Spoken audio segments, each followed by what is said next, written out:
আসসালামু আলাইকুম। আপনারা হয়তো জানেন বাংলাদেশের একমাত্র যে প্রবাল দ্বীপ অর্থাৎ সেন্ট মার্টিন, এই সেন্ট মার্টিন নিয়ে কিন্তু বাংলাদেশ বেশ কয়েকদিন ধরেই সমস্যায় রয়েছে। এখানে বাংলাদেশ ঠিকভাবে খাবার পৌঁছাতে পারছে না। এখানে খাবার মজুদ শেষ হয়ে আসছে এবং শেষমেশ বাংলাদেশ কিন্তু জাহাজে করে সেখানে খাবার পাঠিয়েছে। তো সেন্ট মার্টিন নিয়ে বাংলাদেশের যে সমস্যা এটা ক্রমবর্ধমানভাবে গুরুতর থেকে আরো গুরুতর হচ্ছে বলেই প্রতীয়মান হচ্ছে।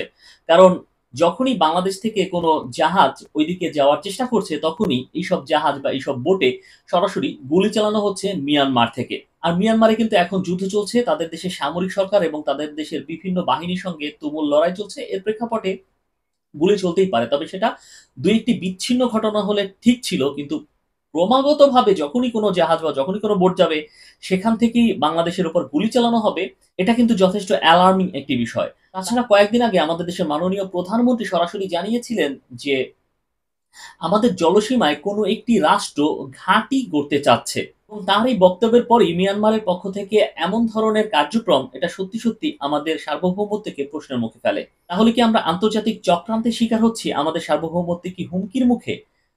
আমাদের একমাত্র প্রবাল দ্বীপ সেন্ট মার্টিন কি বেদখল হয়ে যেতে পারে? আর যদি হয় সেক্ষেত্রে বাংলাদেশের করণীয় কি? এমনই প্রশ্ন করা হয়েছিল বাংলাদেশ আওয়ামী লীগের সাধারণ সম্পাদক এবং বাংলাদেশের সেতুমন্ত্রী জনাব ওবায়দুল কাদেরকে। শনিবার অর্থাৎ ১৫ই জুন দুপুরে রাজধানীর ধানমন্ডির আওয়ামী লীগ সভাপতির রাজনৈতিক কার্যালয়ে গণমাধ্যম কর্মীদের সঙ্গে আলাপকালে জনাব ওবায়দুল কাদেরকে প্রশ্ন করা হয়েছিল, সেন্ট মার্টিন যদি কোনো কারণে বেদখল হয়ে যায় সেক্ষেত্রে বাংলাদেশ কোন প্রক্রিয়ায় তার সার্বভৌমত্ব রক্ষা করবে? এই প্রশ্নের জবাবে সেতুমন্ত্রী ওবায়দুল কাদের বলেছেন, আমরা আক্রান্ত হলে সেই আক্রমণের জবাব আমরা দেব। আমরা প্রস্তুত আছি। তিনি আরো জানিয়েছেন যে আক্রান্ত হলে আমরা ছেড়ে দেব না।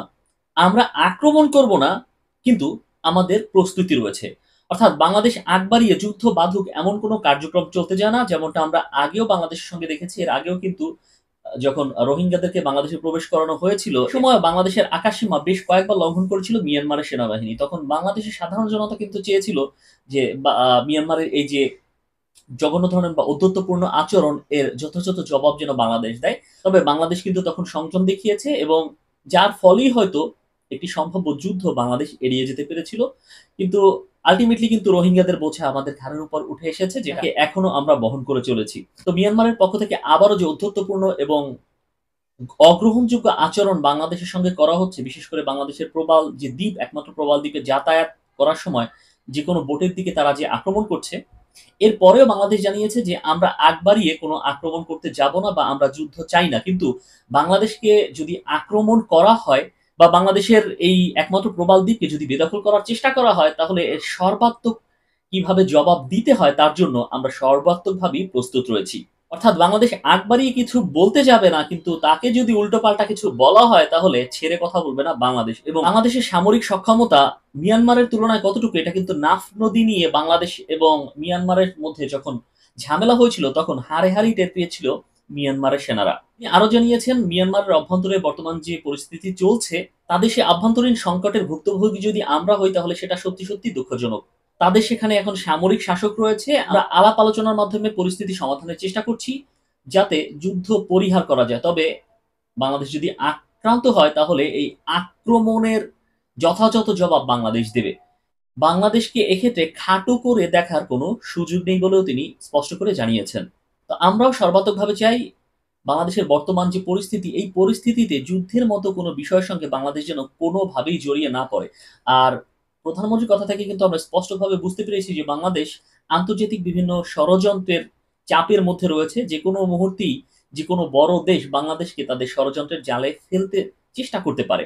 সেক্ষেত্রে বড় রাষ্ট্রের একটা ওয়্যার জোনে যদি বাংলাদেশ পরিণত হয়, তারা তাদের শক্তিমত্তা বাংলাদেশের উপরে প্রয়োগ করে তারা যদি তাদের যুদ্ধের প্রক্সি সেন্টার হিসেবে বাংলাদেশকে বিবেচনা করতে চান, সেটা বাংলাদেশী হিসেবে বা কোনো রাষ্ট্র হিসেবেই কিন্তু কাম্য না।